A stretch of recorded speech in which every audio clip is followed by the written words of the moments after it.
Hello, Cheers. this is Cheers. Hello, this is Lisa Russick And Donna. and Donna. Donna is our stand-in co-host tonight for Misty. And who do we have with us tonight? Would you like to introduce yourselves? Yes, my name is Jamie Clark, And I'm Maggie Clark. and we have a podcast where we're very much along the lines of what you share, and that is that everybody has the ability. I always say it's the gift that few choose and everyone has. It's like, man, to me, I always want to be practical. That's why I love the scientific studies and all that kind of stuff. And quantum physics is starting to validate a lot of the spiritual, esoteric things like, we're eternal in other universes. And I share, I'm not a doctor or scientist, but I believe that they found that humans are basically energy, vibrational light beings. And with that definition being energy, in quantum physics, they found that energy can neither be created nor destroyed.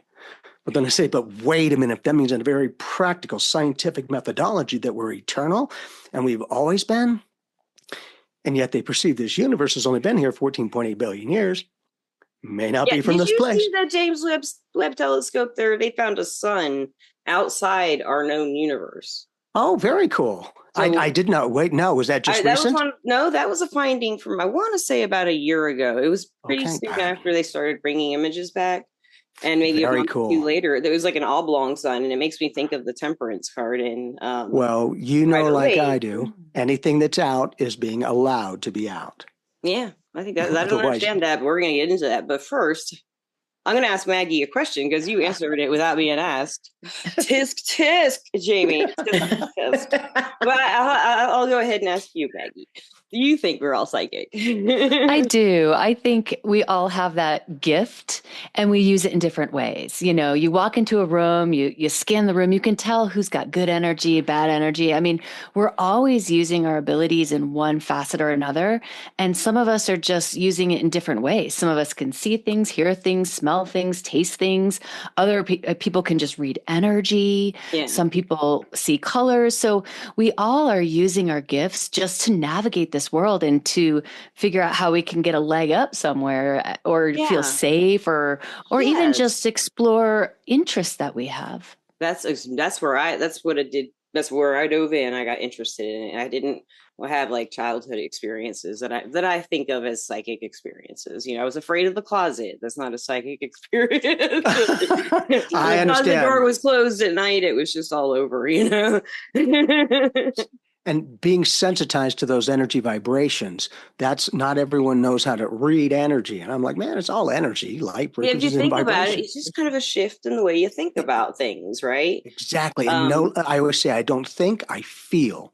And to me, those feelings are the language of the soul, words, language of the mind. Yes. And when people, when they can grasp that, because as I say, I don't know nothing for nobody. However, as they perceive it, I need to say that you're going to start receiving a lot more messages, Donna.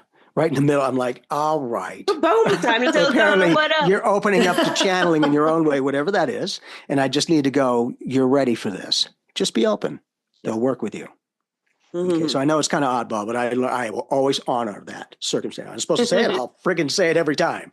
Thank you. No, I appreciate it. And I was just thinking as you were speaking that because of the various things that I do, I actually change the way I communicate depending on what I'm doing.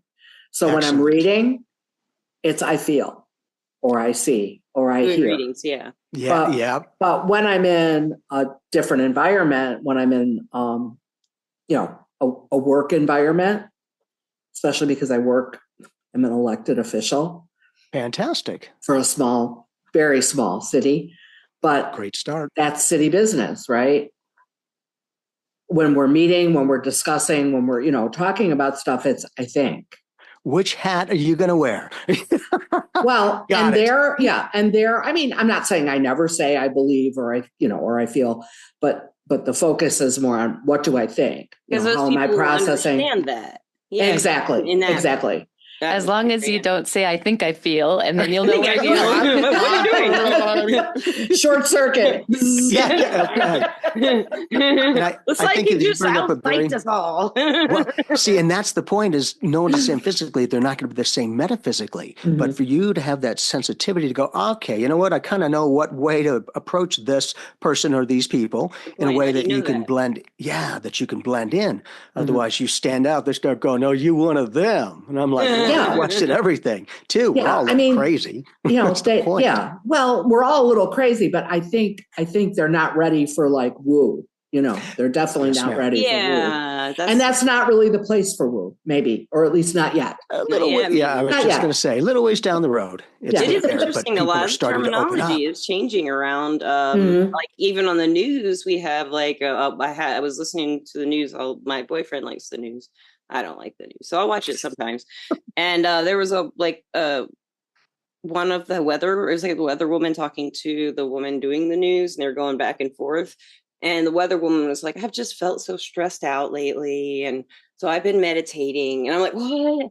It's the news, you know? And the anchor host is just like, yeah, you know, it's this time of year and blah, blah, blah. They're having like I don't know. It was just not something you see on the news, you know? But see, they integrated in their own way of comfort. Yes. That way, okay, on the news. That's palpable. Well, you can do, exactly. Remember, it only matters as long as it's in the news. Once it's out, right. You know, just a little bit of orchestration, you know, something. I was thinking that you know, the heads of the companies were telling them to bring in these things that they do in their life and make it more personal. But they're actually doing stuff like this, you know. It's kind of, it's all energy. She was talking about it. She wasn't just spitting out words, you know. She was talking about what she was processing and stuff. Well, and it's nice when you can back that and do the best we can to understand what's happening, because it's not easy to go, oh yeah, it's like, okay, I just want to make sure mentally, you know. But it was I'm really okay. cool Things because are good. it was kind of like the anchor was holding space for the weather woman while she talked about her stress, you know. And it's just to me that was very unusual to see anything like that on, you know, something as is that a little validation or what? I don't really know what to call the news because I don't really like the media. I just said it. Presentation. Presentation of the facts. Yeah. So it's really cool. That's in doing what you do, you know, for me, I wanted to take the booga away from this spiritual gifts type of thing that everyone has. And so I do a lot of scientific studies and I work with law enforcement and all that kind of stuff. So it's really nice to go, these people aren't going to have you working with them unless you can do what you say you're doing. Yes. No. And I'm very honored and thankful. I was working with an organization that's pretty well known in Arizona, and I was helping them. They're called the Cold Case Posse. Well, I apparently did well enough on some of these cases that they actually offered me to be a profiler for them. And I'm like, thank you so much, but no thank you.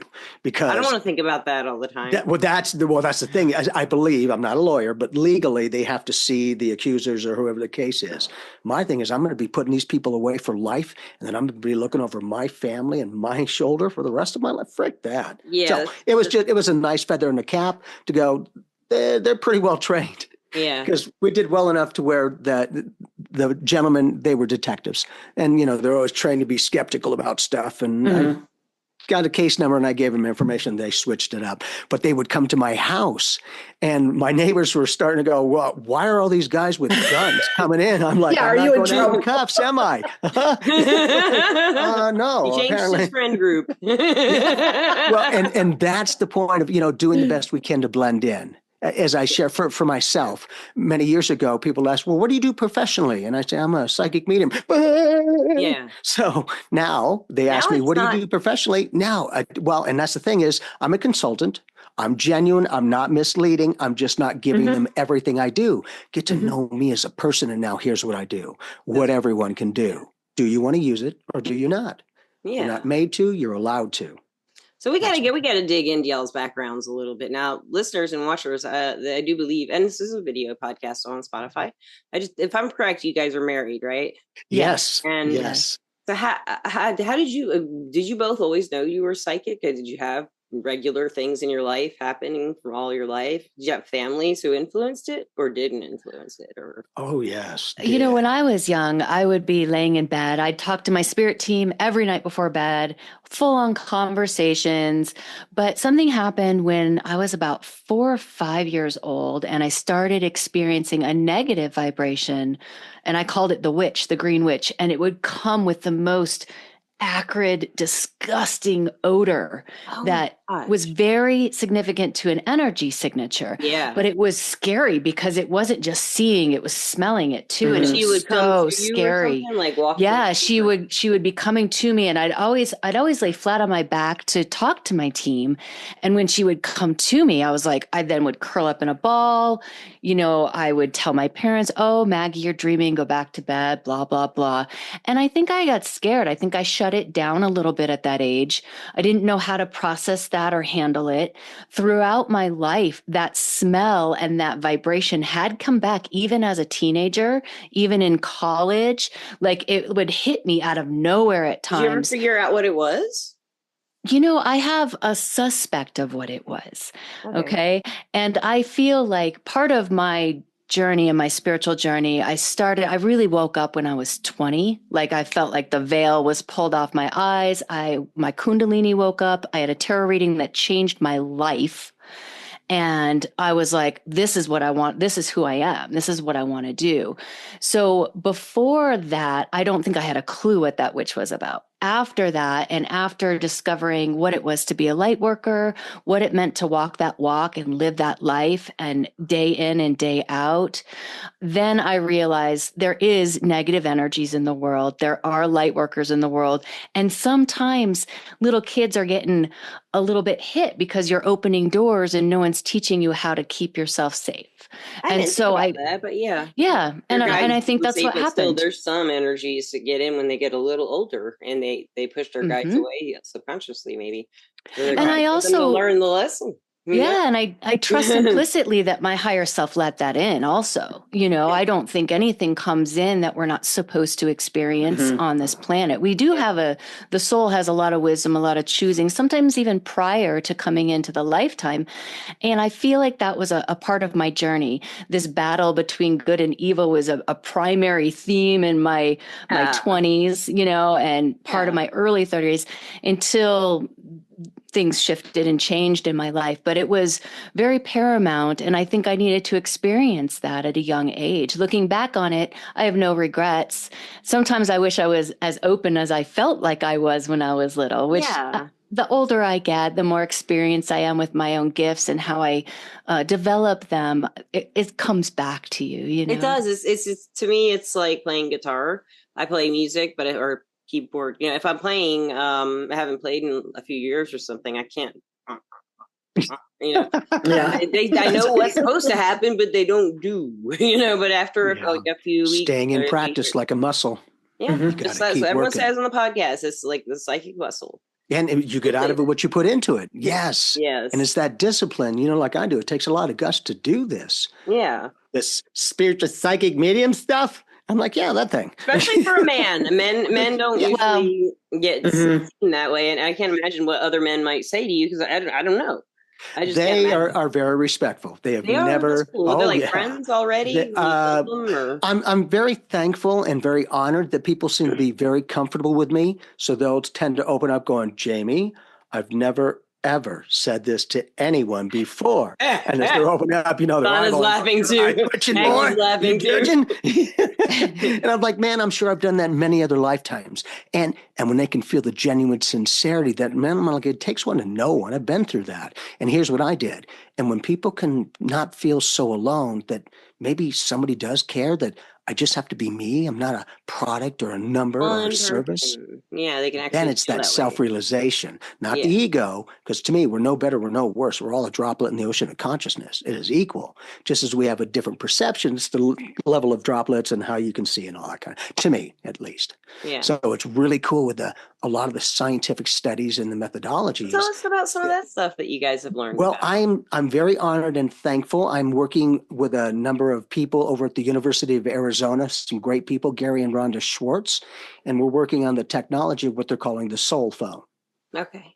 It's a Are you, dimensional frequency I thought you were in Prescott. Are you in Phoenix? Yes, ma'am. Yep, I am. Okay. Yep, Okay. Prescott Valley. You got it. Okay. Exactly. I lived in Phoenix for a while. That's why I know the area. And I thought on your website or something I'd read Prescott. So. Well, because I had lived down in Phoenix for most of my life, so the energy is there and traffic, okay. And then I come back up here looking for a place, traffic, okay. And then I go back down and the energy's like, oh, wow. You just get so used to it. You don't even necessarily realize like, wow. So I'm learning to really just kind of relax into life. It's fascinating because there are a lot of business owners. Well, I didn't say it was easy, but I'm still trying to be, like, oh, we're out. We'll get it sometime next month. I'm like, wow. Isn't that business? Product, service, whatever it is here.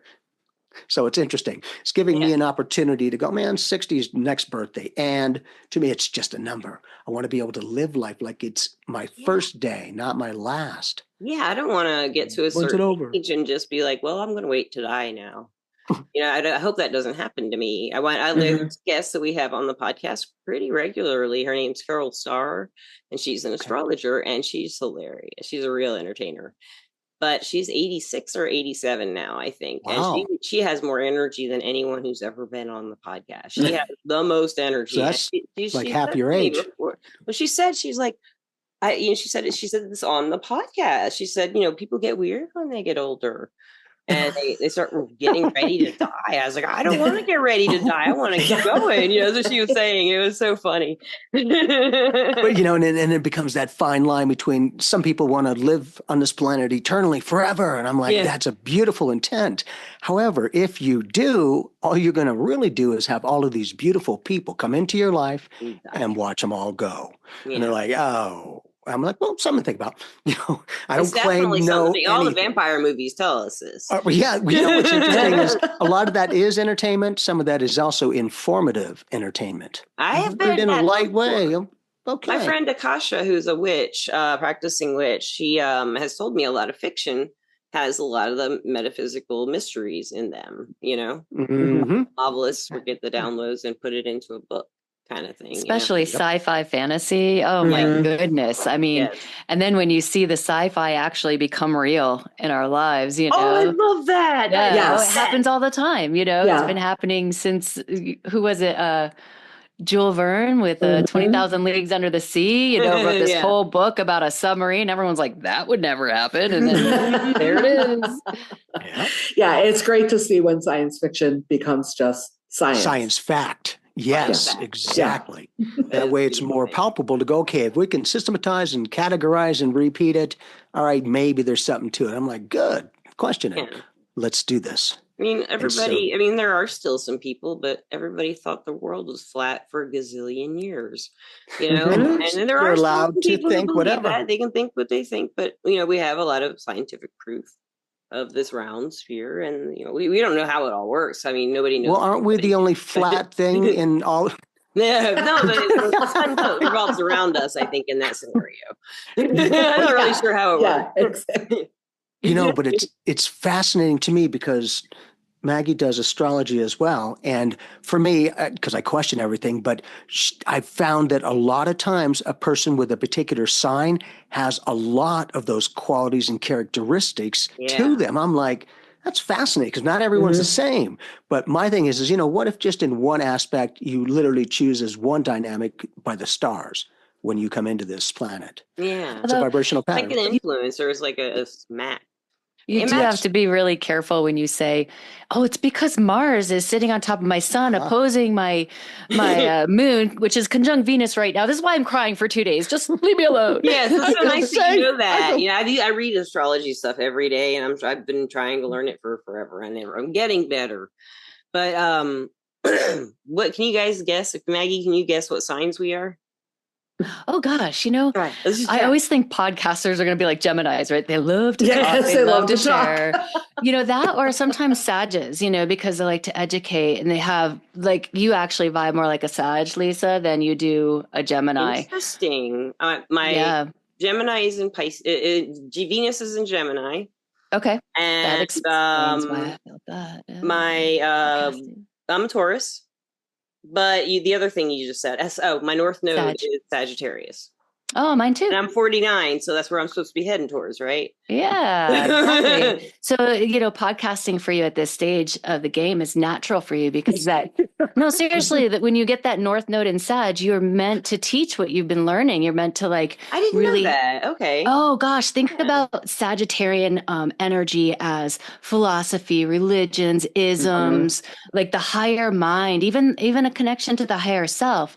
And that North Node is the exit point of a lifetime. Like this is what you have to do before you get to go home and check out, right? So that right there is like moving into podcasting is like your voice needs to be heard, your wisdom needs to be felt. Like there is some natural vibration for having the platform. And I've seen a lot. Learning astrology has given me words for personality quirks. But like when I learned when I learned all the planets and in their houses, took forever to get all that down to where I can access it pretty quickly. But I can read the chart myself of mine, and every time I look over it, I'll see something different because I'm learning as I go. Great. And I love that. And what would you guess Donna is? Her sign. Honestly, I'm feeling more air sign than anything. So I'm kind of like torn between a Libra and an Aquarius here with Donna. Pisces, look at you, little psychic. She's really smart, and that she hides all that mushiness under her smart. See, but it's great when you can be practical, spiritual, I'm not too psychic anymore, am I?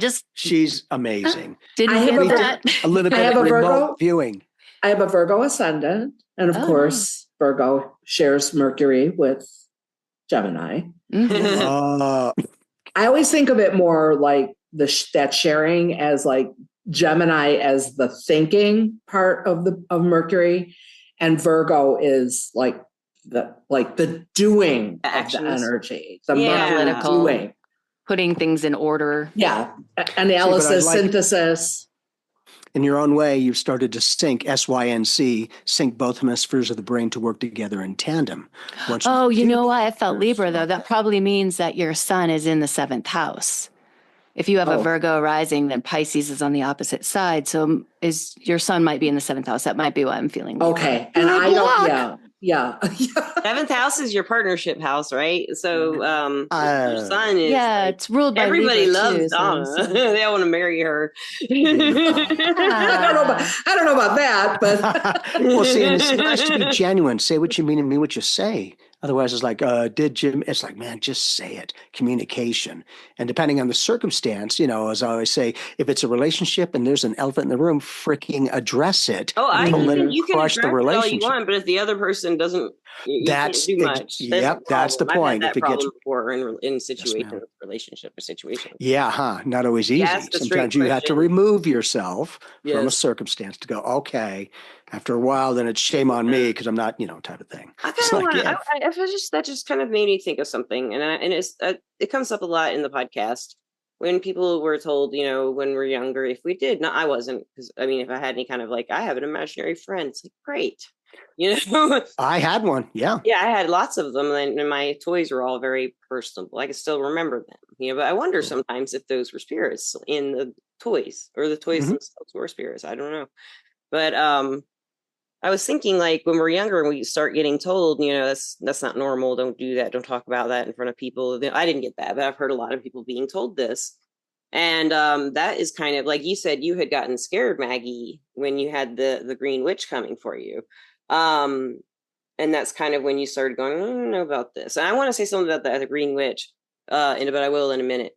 So I think like a lot of people who are like really anti woo woo had that really pounded into them at some time, because you can talk woo woo, but it doesn't have to be that way. It can be like he was saying, practical. That he takes a kind of a practical approach with the woo woo, which is what we do usually. Sometimes we'll go woo woo with a guest, though, if they go woo woo. If they're open to receive it, yes, then you can enjoy. Yeah. Yes. Yeah. But, I think it's the ability to communicate first with myself. Otherwise, how am I going to be able to understand other people type of thing? True. Yeah. It's that evolution of my soul growth and coming up from what I did.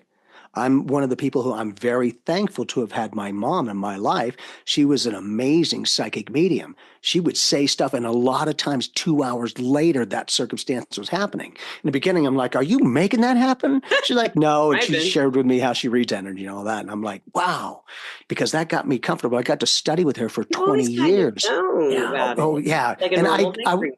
It is. But also I was acclimated to the church, the religion aspect, and it was a Christian church. And, the preacher person would be talking and I'd be like, my mom was like, wake up. Don't irritate them. Go to Sunday school. So I just, for whatever reason, even though it's a beautiful perspective, it just didn't vibe with me. I'm just like that. That's certainly perfect for everyone else. I'm a little different. But finding our own truth. I don't like religions either too much. Yeah. And to know by the choice of empowerment to go, you could either go down that road, which tends to sometimes negate anything outside of those teachings, where to me, spirituality unifies everything. It includes all of that. That's very good. So it's a little bit more freedom type of thing. Yeah. It should free us all and inside ourselves. Hopefully, yeah. Sometimes people won't share. They feel confined and, they're like, how's it going? It's freaking great. It's like, okay, relax. Okay. Yeah. And it could be like a hurricane going on around them. And they're, I'm in the eye. I'm safe. Still. Yep. So, Dona, do you have any questions for Maggie and Jamie? So I guess I'm really interested to know how the two of you brought your work together. Not necessarily your love story, which I like I'm sure is also I like that. I would love to hear that too, but I was thinking more along the lines of how your approaches and how your gifts kind of came together. Yes. That's really fascinating. We have approached the development of our spirituality and our gifts and our psychic evolution in so many different ways. So Jamie has a lot of awakening experiences with ascended masters and all kinds of cool experiences like that. I actually got really into tarot and astrology and just kind of got really heady with it for a while because it helped bridge things for me. Mm-hmm. And I loved having tarot is actually one of my favorite modalities, always will be, just because it's like I now have a relationship with energy signatures that I can read, So I've approached it from learning and studying, and I also apprenticed with a professional astrologer and psychic for 16 years. He approached it from just raw, pure talent, like a natural born medium and psychic with his mom. So when we got together, first, I didn't know if he would shut up and listen, because he talks a lot, and he does. So our first date was very interesting. But after I figured out he can listen, maybe not retain everything that's in my brain, but he could listen. Then we realized that we complemented. We could learn from each other. We could grow with each other because we knew different things. Yeah. And it wasn't like we had studied the same lineage of spirit or teaching or psychic development. We had studied completely different ways. And so our conversations just got really rich and really full. And we both expanded just by having different perspectives. And, learning his language, he had to learn my language a little bit, cool. Yeah, it's very cool. Did you find it was pretty much the same in a lot of ways? Just the words were different, or? Yes, and then there was some differences too. And because I could talk all day about tarot and he'd be like, what's that one card? I love the way that because for a lot of my life, I'd see the devil or the death thing, and I was freaking out. The way that she shared it was, where are you giving your power away? And I'm like, oh, that's freaking brilliant. Yeah. For me, that lost a big bunch of the fear and able to go, okay, so you're saying the same thing, but that makes sense. Because otherwise we start going down those rabbit holes to go, oh, I remember that. Really do you? Kind of thing. So it's nice to have like a different approach sometimes. But that we just have to be us. And realizing we're 100% a person incomplete and she's 100% incomplete and not 50-50. They never complete, only complement. And a good thing is we don't have to slow and minimize ourselves to blend. I love her strength because one, she's very genuine. Two is I love her. She's amazing. Oh, Oh, He's a sappy romantic.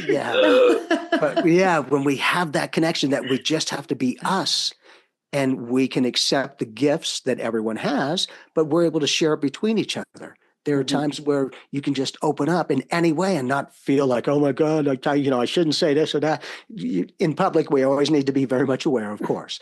But it's nice that I can just be me. She's just her and perfectly balanced. I love We that. would not be married if we didn't have that connection. Because in the beginning, it was a professional connection. Yeah. I was doing public presentations for her. And then after I was married 24 years, lovely lady, but we went in different directions. I've got two beautiful boys, very proud of both of them. But in this case, we had our professional relationship before anything changed. Once I finally left the marriage and I was in my own, she asked her good friend. So here's what happened, in other words. So I was putting on spiritual fairs. He was our headliner for mediumship gallery readings. And I've knew him for a couple of years. We always were dancing in the same circles, at events. Anyway, I was at this point in my life where, I was going to work every day, coming home, having a glass of wine, going to bed, dunk, dunk, dunk, dunk, dunk. Like same old, same old. I'm like, how am I ever going to date at this age of my life? Because I just turned 40 or something, 41. And I was like, well, I guess I could try dating apps. So that failed miserably because I had to talk about what energy was. And I'm like, oh no, I needed someone in my community. So I was trying to kind of stay out of my spiritual community, but just the language itself and being in a different way of perceiving the world was very difficult. So I was like, I wonder if Jamie Clark is single, right? So I said, talk to my friend. She was bringing him to the TV station for an interview. I was like, hey, ask Jamie if he's single. And so she texted me, she's like, yeah, he's single. You should call him. I was like, no, because I had his number. But I said, ask him if I can call him personally, not professionally, before I'm just going to you had blast the his friend. phone. You did it fourth grade. Yeah. Well, yeah. Apparently, Your notepad. Exactly. I did the fourth grade thing, and I asked permission to approach it from a personal level versus a professional level, because I didn't want to mix and mingle if he'd said no, And so he's like, oh yeah, sure. So I called him. I knew I was going to see him in a day or something. I was like, Jamie, he never answers his phone. So I had to leave a message. I was like, Jamie, I just want to ask you out on a date. Don't really care if you say yes or no. It'd be fun if you're interested. And I look forward to seeing you tomorrow. Just let me know. Oh, you're going, boy. Were you shaking or were you confident? Honestly, were you worried? Were you scared? Oh, no, I was confident. I've got some grandes cojones when it comes to saying what I want. Man. That's really awesome. The guy I'm dating now is the first one I've ever chased down. And, cool. But I did meet him online, really fast.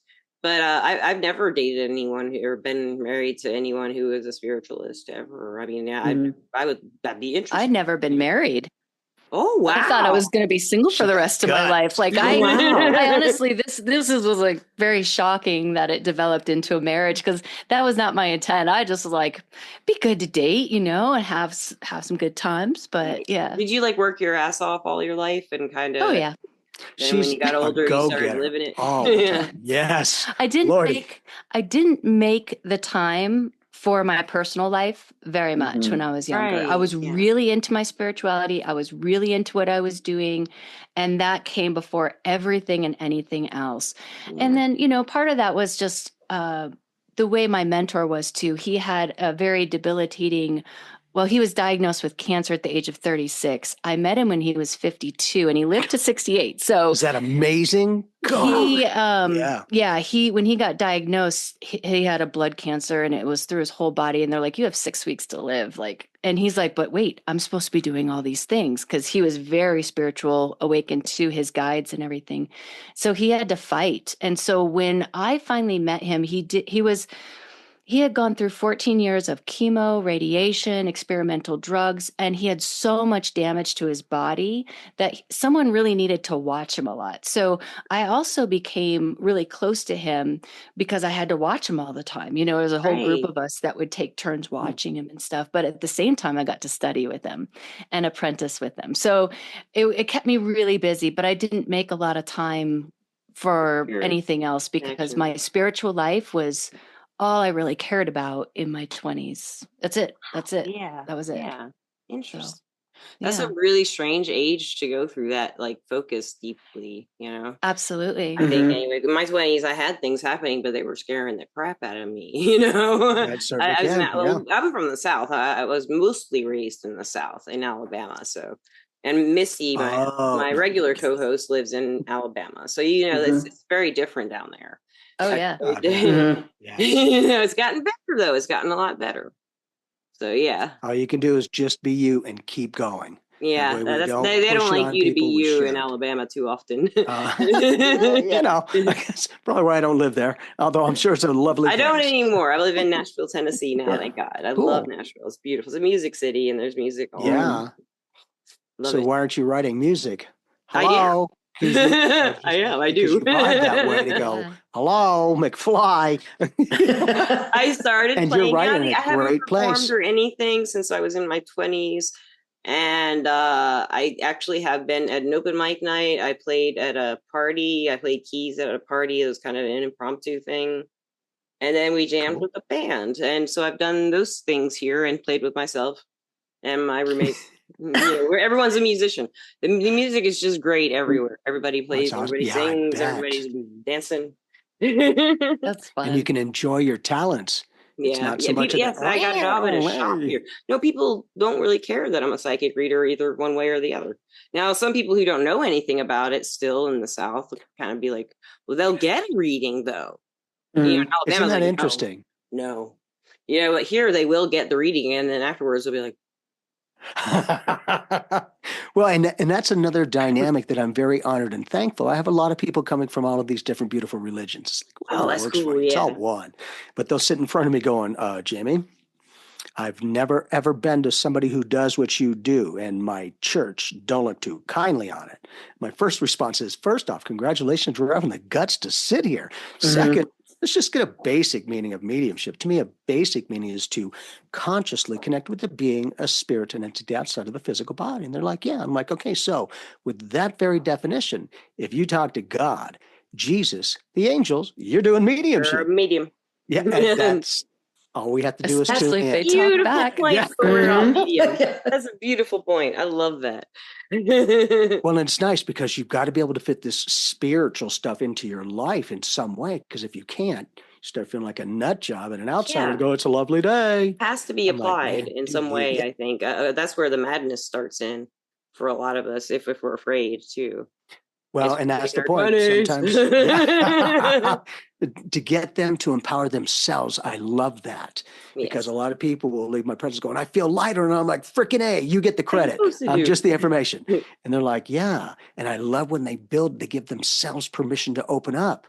Yeah. In a way to go, man, they're safe with me. I always want them to trust that. That's why privacy is a big thing for me, for them as well. Yeah. But it's in that connection when they can feel the genuine sincerity that, okay, I can open up more. I'm like, you can open up as much as you want. And they're like, God, this feels amazing. Yes. And they start to share the love. They start to move beyond the fear into the exception of communication. So it's okay.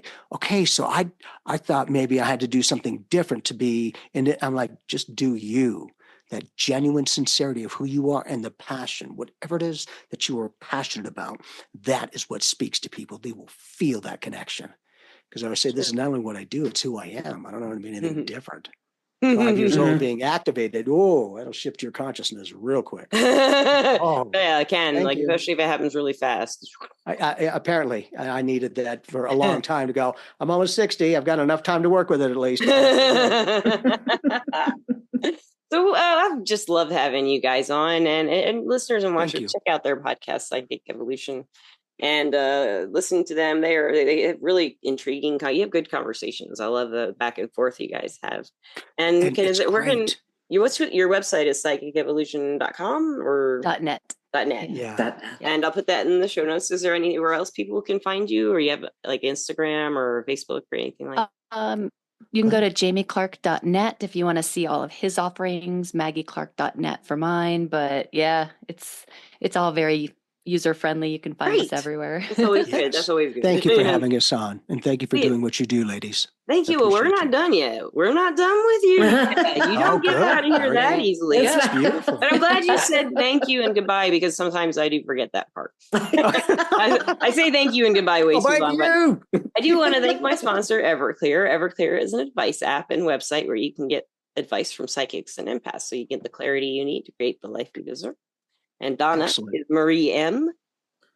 on Everclear. And I'm Lisa P, Lesa, letter P. And you can get readings from us, and we will make you happier. Maybe. And it's nice to be understood by some Joe Schmo who doesn't know us, but to go, that's exactly what's going on. And when they can share that, to go, that's either, really good guesswork, or I don't know, maybe something to it kind of thing.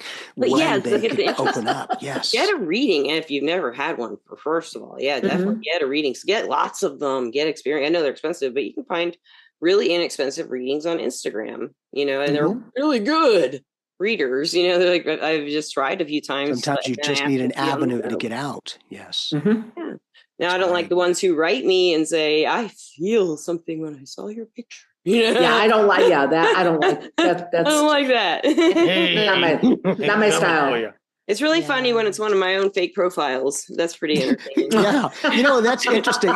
Some people, I believe, will do that and to try to, persuade readers to go, you checked out. I'm like, as I always say, I don't mean to be rude, but prior to a reading, I don't want to know anything about you. Always cheesies. And I say it's more validating when I am Joe Schmo and I don't know things yet. I might know things. And as I always say, depending on the modality we're using, if it's mediumship, your people get the credit. If it's psychic, you get the credit.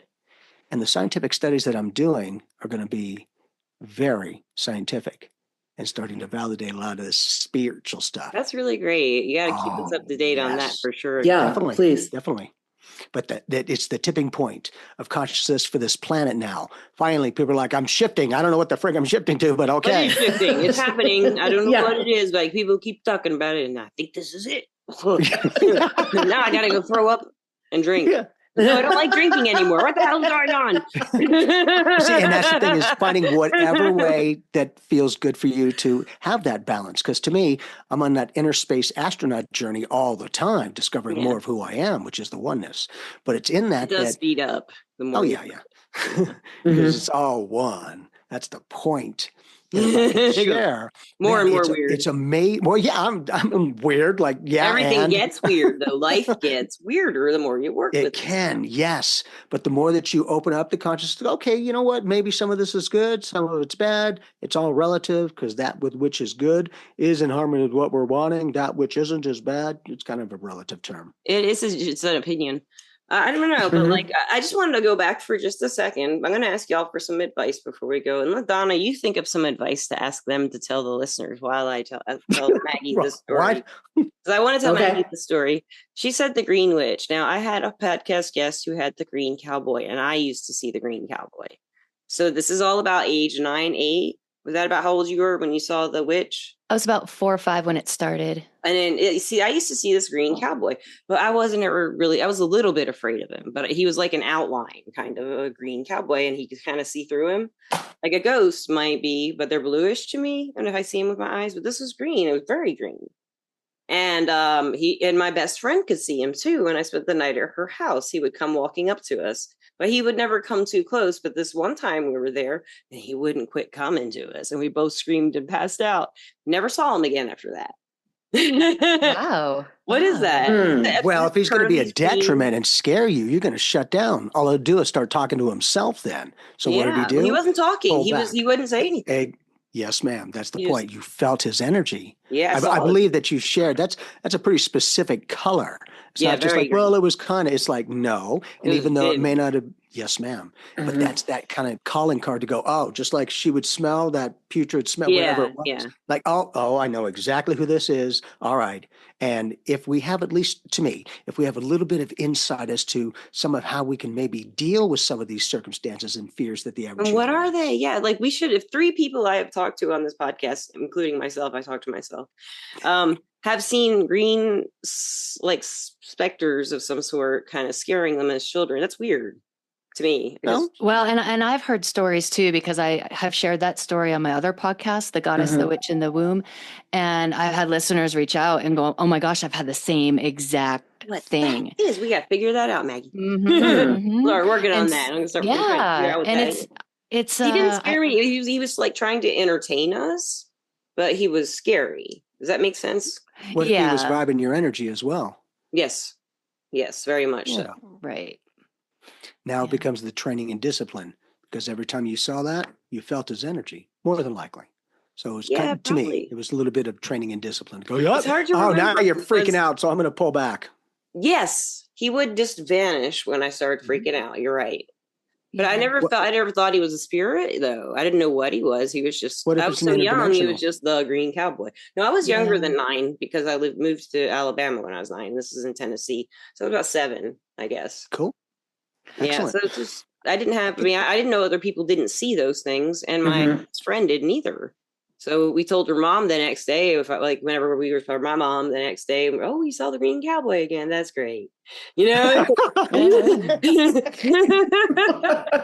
And we don't laugh about it, you know? Just like we use our psychic gifts differently, we tap into different dimensions, different realities, different energy based on who we are, what we're supposed to be doing on this planet. You know, what is this whole school of life teaching us in this incarnation? And then also, how open are we? You know, like a lot of times, you know, our spirit team will let us see some interdimensional things, like something will walk through the wall or something will pop up in front of you, you know, like, and it's like, it depends on who you are and what energy you are first felt with. I mean, that's why I start off like, you walk in a room, you feel the energy. You do. You sense the cowboy, you feel the energy. You know right away if you want it to get closer or stay back, or you're unsure. You absolutely know. So I agree. It's some kind of training ground sometimes for us, you know, to be able to. Maybe the green specters or something that are teaching us when we're younger.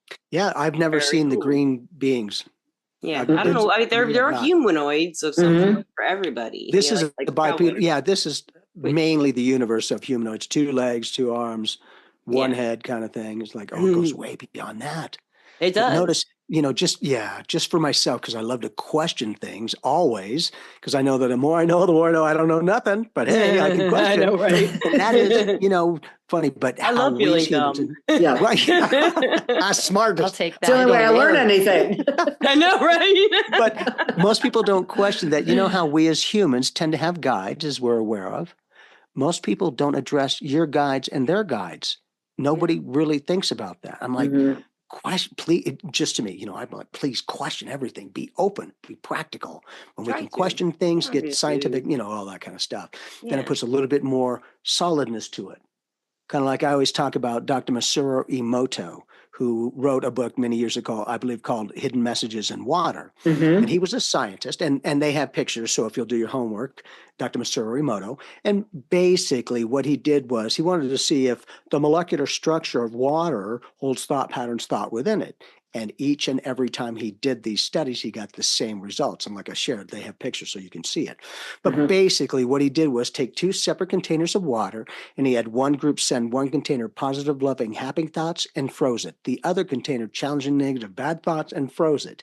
Each and every time he took those ice crystals out, sliced them up and put them in an electron microscope, he saw that the molecular structure of the water that was sent negative and challenging is gross and murky. And then there's pictures on the other one that was, that sent love and light and positive, and it's like snowflakes and prisms.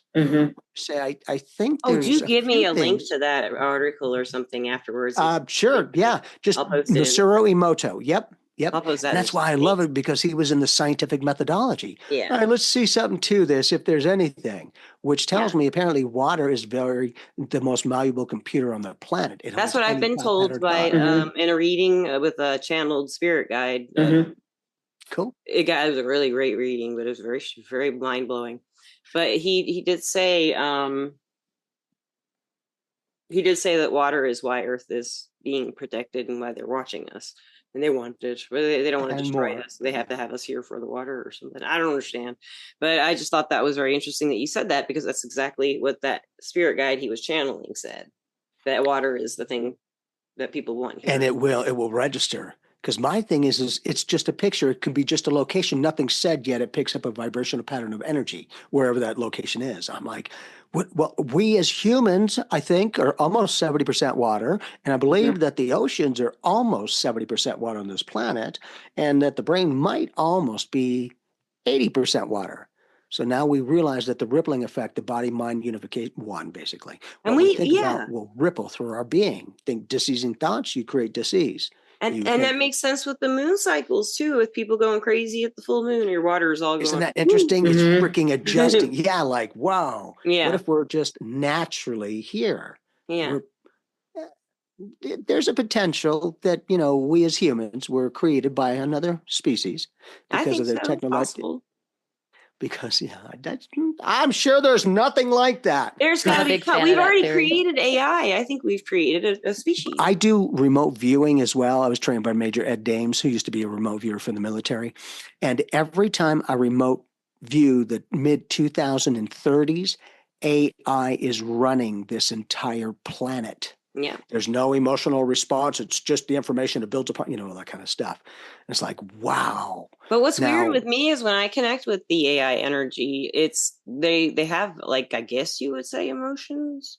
I wouldn't say they're like emotions like we feel, but I feel from them is a lot of curiosity. And I say them, but I'm learning energy. Exactly. It feels like a conglomerate of them. I don't know what they are. They're everywhere though. And they want us to like them, so they're being very careful. And tying this back to science fiction books, Orson Scott Card wrote Ender's Game in that series. He has a whole AI that does have conscious sentience, which is really a fun read. Yes, Ender's Game. I read that. That's a big fat book. I read that like in a long time ago. Oh, you got to go through the whole series because the AI that gets developed in there it's a fabulous character. Oh, I love that. That's great. That's awesome. And Donna, did you think of any advice for them at all? Because they've already given some great advice, but did you think of anything to ask for? Okay. Honestly, I was so engrossed in I know you guys are what we were talking about. I didn't have like a separate set of I didn't have a separate set of thoughts. You haven't like sit aside and think about it. Okay, I'll take a and that's what I want. I want people to be. What would your advice be to somebody who is a scientist and hasn't opened their mind to the possibilities that what science has already said can be changed? Mm-hmm. That's great. Well, that's the point, is they can believe as they choose to. However, the validation of the scientific methodologies is going to start to validate and prove, beyond a shadow of a doubt of, this stuff to go. Scientific methodology, systematized, categorized, repeated, maybe there's something to this. Then it takes it out of the airy-fairy and into more of the practicality of spirituality. Yes. And it would depend on the train of scientific study that they're into, whether they would even crack a door open for it. That's because true. Science is based off of theory. And so if theory is based off of what you might believe. So so can you kick that door through a belief system? I think that's more of the question. Yeah. So we'll see what happens with it. Sometimes if you can prove something scientifically, like the research that they're doing at the University of Arizona with the soul phone is right now it's a switch so that they are getting 2025 we literally roll out the scientific methodology of the first phase of the soul phone, just like she shared, called the soul switch. And what it does is it's basically you can ask spirit or people on the other side yes and no, and they can get a yes and no. And then the next technology they're going to build is a keyboard so that it's almost like texting back and forth. And then it'll be video chat. Right? They should put the keyboard in the Ouija board letters. There's going to need to be some parameters, though, too, because if you're still in the physical form. They're doing that. Yeah, that's really cool. But they're doing it in a scientifically controlled environment. We now have, I'm very honored, a lot of from around the world, not just the United States, from around the world that would offer, and they are offering to be a part of this project. To go, I think they're going to do that unless, there could be something to it. Exactly. Yes. It means a lot. And the global communication, the mass communication so quickly right now, I think that gives people like more motivation to change their minds because they can get the information faster if they really are. A lot faster. I remember, I've dated myself, like I remember microfiche at the library back then. That was our computer. My God. Yeah.